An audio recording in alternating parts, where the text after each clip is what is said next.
nitwa dushaka Burundi butera imbere dutangure gushira ugwaruka imbere kugira ngo ruze kuturongora rwo rufise ivyimviro bishasha. Le tableau ci-dessous illustre les trois premiers candidats Hutu et les trois candidats Tutsi à présenter en séance plénière.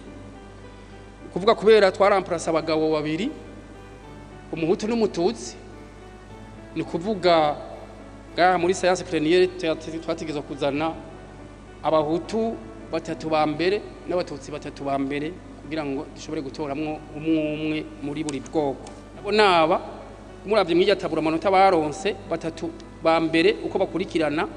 Uwa mbere ni Franzire Magerard, ugira kabiri Ndikumana Vianney, ugira gatatu Dr Arakaza Dionise. Tabura igira 9 ni fiche yerekana abakandidatutsi batatu bobo bari basigaye no muri preselection mbere ari batatu. Cyo gituma twaciye tubazana bose kuko nta wundi yarenga ko ngo turabe ingene barusharushanywa, ariko ikiganiro cerekana abakandida batatu b'abahutu. Muri abo bakandida batatu b'abahutu hakazovamwo umuhutu umwe. Muratwereka n'abakandida batatu b'abatutsi kandi naho hakazovamwo umututsi umwe. Ibyo rero mwatweretse turabishimye. Le tableau numéro 6 yerekana amanota barose ubwoko bwabo n'ama province bavamwo. Ni muri ya tableau nyene twaciye twimura bashikije 50% twongera kubimura kugira ngo duce tugira ama province bavamwo n'ubwoko bwabo kugira ngo dushobore kuzoshobora kudetermina ama axe tuzoja kugira ngo dushobore kuja kugira enquête de moralité yabo. Monseigneur Kimararungu Aimé Joseph n'umututsi yarose amanota 43 n'ibice 50 isigura amanota 87 n'ibice 4 kwijana. Mu ishengero abana umuntu gasanga bawe jewe ndumuhutu jewe ndumututsi jewe ndumunaka vraiment oublier rosiere ntuzashobora kumvira ijuru niba ugifite ibyo bintu mu mutwe. Jevremi ibi bintu sinumva n'ingene no bisigura, sinumva ingene no bivuga. Ico bikoze gusa abarundi je nibaza yuko twari uburozi. Uwaturoze ntiyakaravye. Umukozi w'Imana ati nimba ukigenda mu mutima wawe habogaboga yuko uri umututsi uri gihangange, uri umuhutu uri gihangange, uri umutwa voilà, ati ibintu byo kuja mwijuru nugombe wirekere, nugombe wiviremwo. Oublier rosiere frère, oublier rosiere. Abantu twemera, abantu tuja gusenga, abantu tuja mu misa. Bo mumbabarire abatemera, twebwe turemeza yuko Yesu canke Yesu ari we nzira ukuri n'ubugingo. Nukuvuga ngo ukuri voilà. Ariko rero muri ibi bintu naho turazi neza yuko iki ari kinyoma kidasanzwe. Ikintu c'abahutu n'abatutsi, ikintu c'ubwoko bw'abahutu n'abatutsi, turazi neza yuko ari kinyoma kidasanzwe. Turazi yuko ayo moko atariho, ari amoko yamumekerana. Turazi ababizanye, turazi inyungu bari bafise, turazi ngene vyaje. Mugabo kubera iki vyoguma bigendera mu mitima yacu, kubera iki twoguma tubikoresha kakaba ariko karanga kacu, kubera iki yoba identite yacu, kubera iki ivyo bintu. Ibi bintu vyari vyanditse kuri karanga muntu bakavuga ngo uyu n'umuhutu, uyu n'umututsi, uyu n'umutwa. Baragera aho bavuga batebaga ibi bintu tubikure kuri karanga muntu voilà, barabikurako.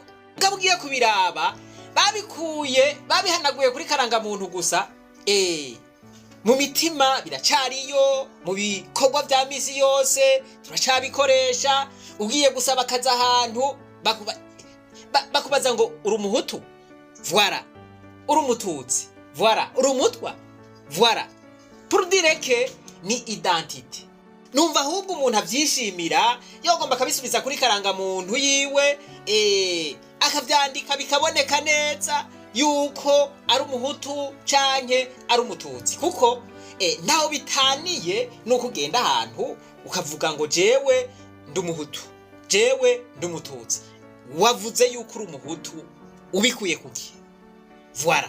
Kubera iki uvuga ngo uri umuhutu? Kubera iki uvuga ngo uri mu bwoko bw'abahutu?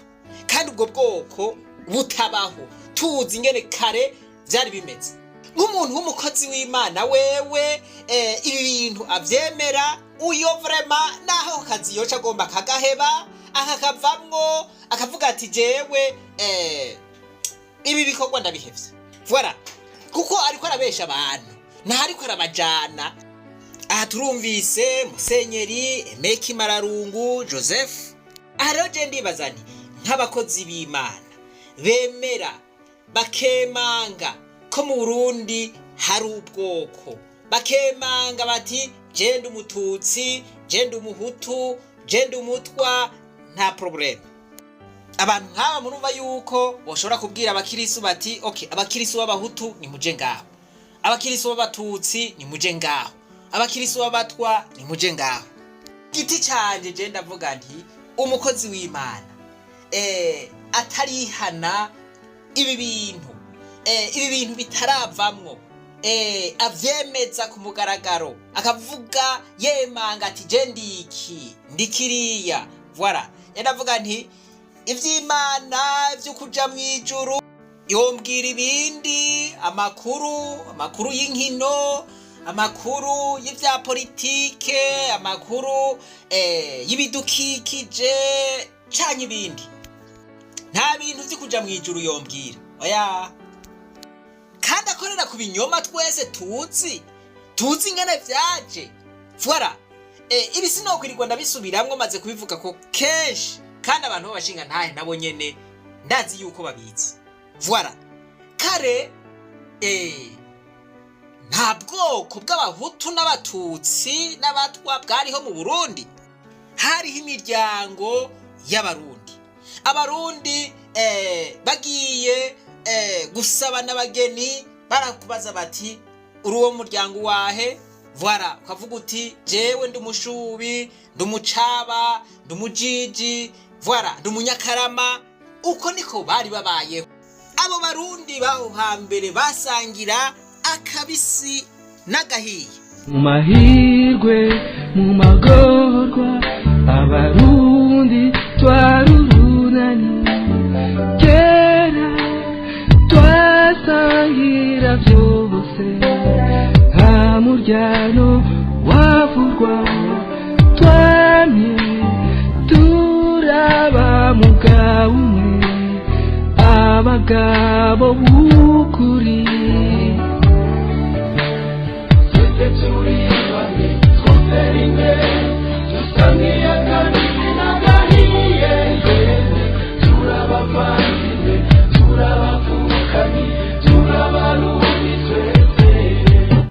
Ibi bintu rero vyaje mu nyuma bizanywe n'abakavamahanga bafashijwe n'abasesa nkuyozi, abarundi b'indandende. Abantu atakindi kintu kibaraje ishinga atari gushika ku nyungu zabo, kandi n'ubu baracariho.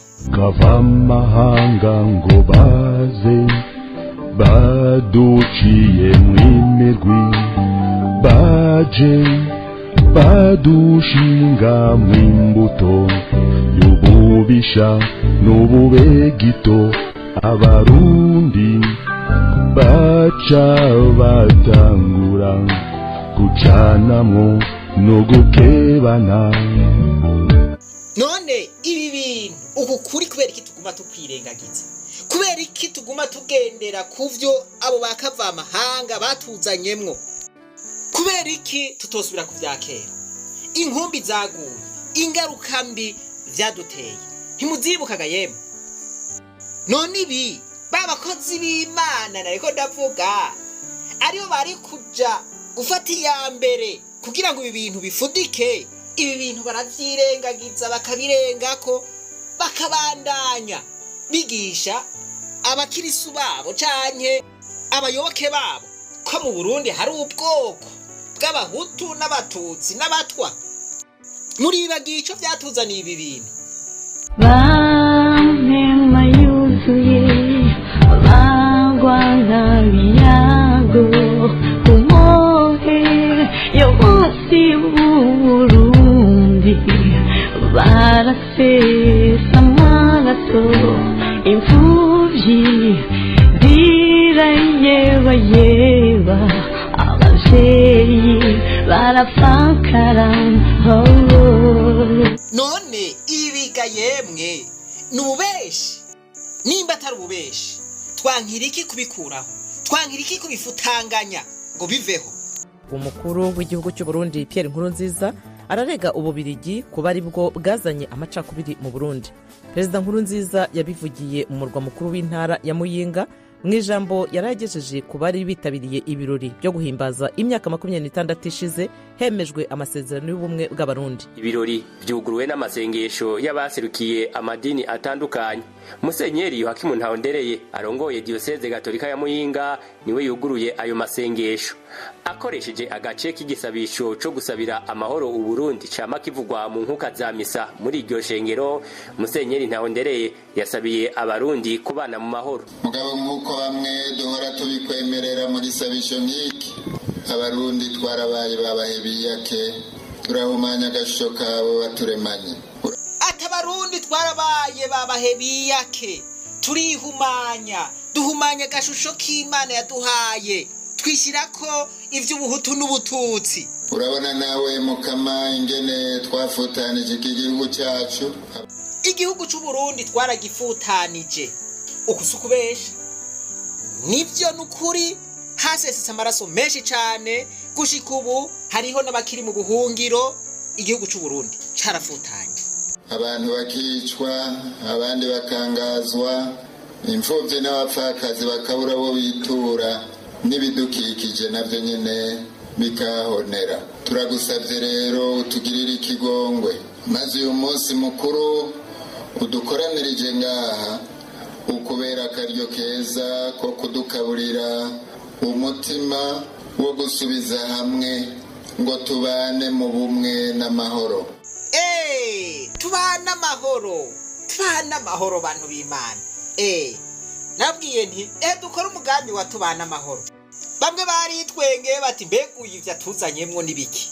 Voilà, ariko hariho abatahuye bariko barashigikira umugambi wa tubana amahoro. Ako karagaciyemo. Musenyeri ati dufashe dusubire tubana amahoro, twarabaye babahebiyake. Mu ijambo ryiwe umukuru w'igihugu Petero Nkurunziza yagarutse cyane ku bumwe bwaranze abarundi bo hambere. Umukuru w'igihugu avuga ko ubumwe bw'abarundi bwari bushingiye cyane ku miryango, ubwoko nabwo buzanwa n'abanyamahanga ku nyungu zabo.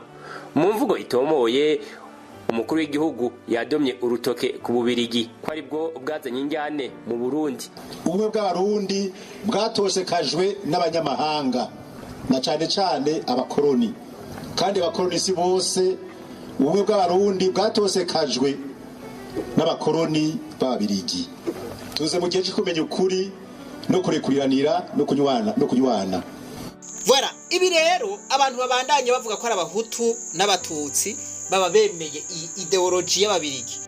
Bati iri ni terambere ababirigi batuzaniye, ntidutegerezwa kurirekura. Voilà, nico gituma biguma bibogaboga mu mitima yabo. Vyatanguye igihaza bashiraho itegeko. Iryo tegeko ryashinzwe n'umwami w'abirigi yitwa Albert wa mbere, hari tariki 21 ukwezi k'umunani umwaka w'1925. Kugeza no munsi rero n'iryo tegeko ntirafutwa. Iryo tegeko ryaranga intwaro muri Kongo, ariyo Repubulika ya Demokarasi ya Kongo no munsi mu Rwanda no Burundi. Iryo tegeko rero ryaje rivangura abarundi bifatiye mu gupima abarundi amazuru, amatwi, amaguru, uburebure, ubwaguke n'ibindi. Umukuru w'igihugu cy'u Burundi amenyesha ko yatanguje urugamba rwo gusezerera amoko yise ayamomekerano. Umenye umuryango wawe wagutse umenye, bizodufasha gukomeza ubumwe, kuko abantu zose ngahaje ko arimvira nabi barabanye umuryango uko mu miryango ubu bwoko baze kutwomekera kwa maparati mu byo miryango benshi bose imiryango itari mike wasanga ngo ahutu abatutsi n'abatwa ayo maparati rero turashaka muri kazoza tuzoyafuta tugagaruka ku miryango yacu ku imiryango yaruzuzanya imiryango yarashigikirana ni urugamba rukomeye cyane uru ni urugamba rukomeye cyane kuko hariho ababifisemwo inyungu bino bintu hariho ababigize ikarata yo gushikira ubutegetsi rero je numva dutegerezwa kugira urugamba rukomeye rwo kubifutanganya mu gihugu cy'u Burundi tukagira generation y'abantu bashasha amaraso mashasha atemera bino bintu urunganwe rw'abantu bavuga bati oya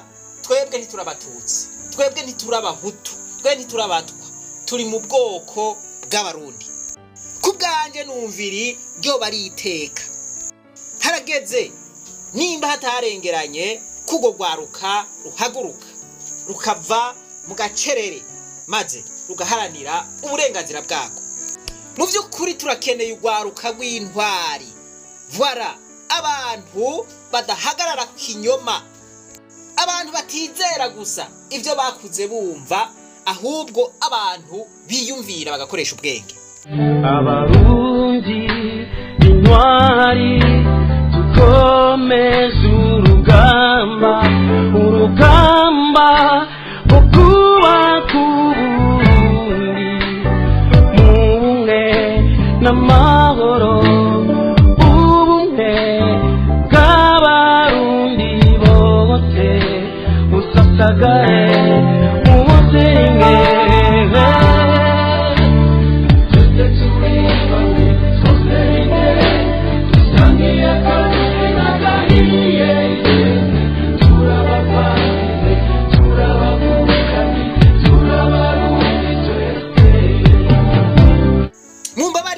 nta majambo menshi nirirwa ndabicisha ya application rero nababwira ya tugaruza umunezero satani yatunyaze igomba itangure rero gukora ejo tuzoca tubaha link tubereke n'ukuntu ikora ariko dukeneye abantu bonyene batahura ikicigo abantu bemera mu mitima yabo ko ari abarundi apana abantu bizera ya mangetengete bavuga yuko ari ubwoko butabaho ubwoko bw'amomekerano n'abandi baratanguye kuvyumva baravyinuba ko hategerezwa kubaho urunganwe rushasha rutemera ivyo bintu 93 ibwirizwa nshingiro ryari havuye umwe by'umwe bw'abarundi banditse ngo constituer les listes dans l'esprit d'unité nationale bagaca batondeka ipronici tondeka abahuta imbere ngo izoronka amajwi menshi kumvo z'ico gihe fraude bitondeka abahuta imbere turatora amatora agenda neza tuza kurotuva parlement à plus de 90%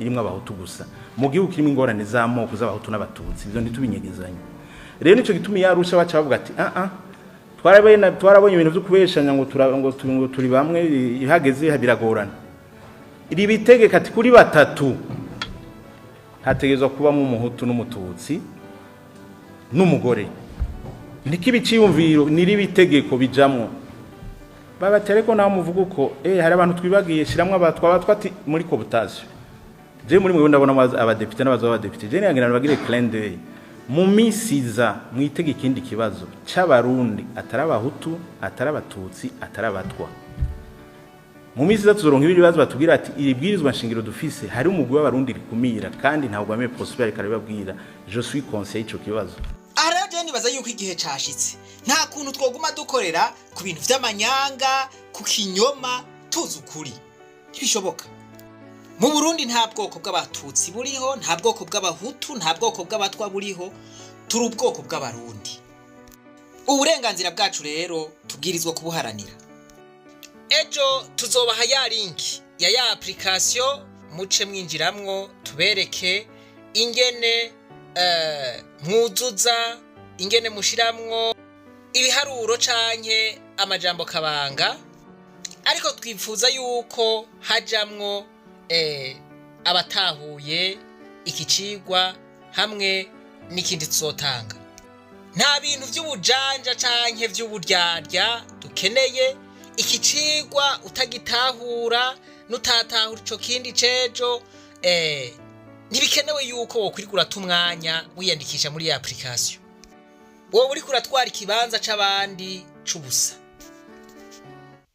Mu gusozera, reka nsozere nsaba abantu bipfuza kwiga inyigisho z'uburongozi ko muri komantere boduza intoke tukasha tubaha link abari mu ishure ry'abarundi bose nabo kuri WhatsApp bagaca biyandikisha kugira ngo ivyigwa bizotangure vuba muri promotion igira 36.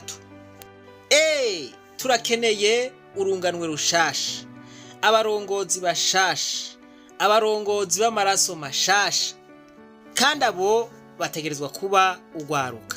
N'umukuru w'igihugu yaravyivugiye. Rero ako karyo ntawo gahusha. Nitwa dushaka Burundi butera imbere dutangure gushira ugwaruka imbere kugira ngo ruze kuturongora rwo rufise ivyimviro bishasha. Voilà. Afise inakuru mwiraburekazi nk'abanyukuru n'ubu Obama était président des États-Unis. Twibwa abarundi wese sinzi ibintu bikitugoye umuturarandwa ko no guturika. Hari abarundi atarabahuta atarabatutsi ndabivuze ndabisubiyemo muri constitution tari. Banzureke ndakubwire mwampaye akanya kandi babwire. Banzureke ndiko ndakubwira. Ico nashaka kubabwira i code electoral dufise i constitution dufise jewe nta banzureke iyi code electoral dukorera ko ni constitution jewe nagize droit de l'homme narabifatiye umwanya ndabona yuko mu misi giye kuza hari ubundi bwoko bw'abarundi bazoreklama ko ibwirizwa nshingiro ribakumira izoba buje de réflexion kizobikigwa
Gahugu kamatanubuki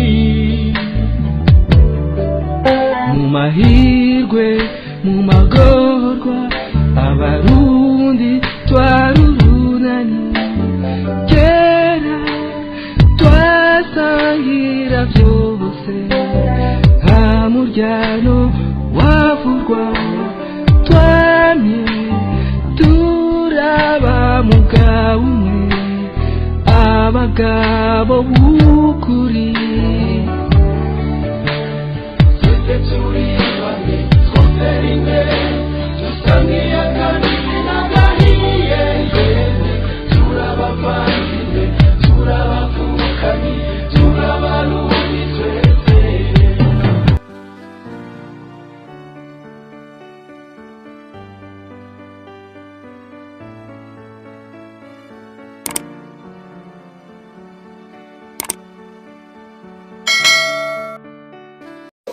mu ishengero abana umuntu ugasanga bawe jewe ndumuhutu jewe ndumututsi jewe ndumunaka vraiment oublier le Seigneur ntuzashobora kumvira ijuru niba ugifite ibyo bintu mu mutwe uko mwanyu ugifite ibyo bintu mu mutwe ucufuta iby'ijuru turimo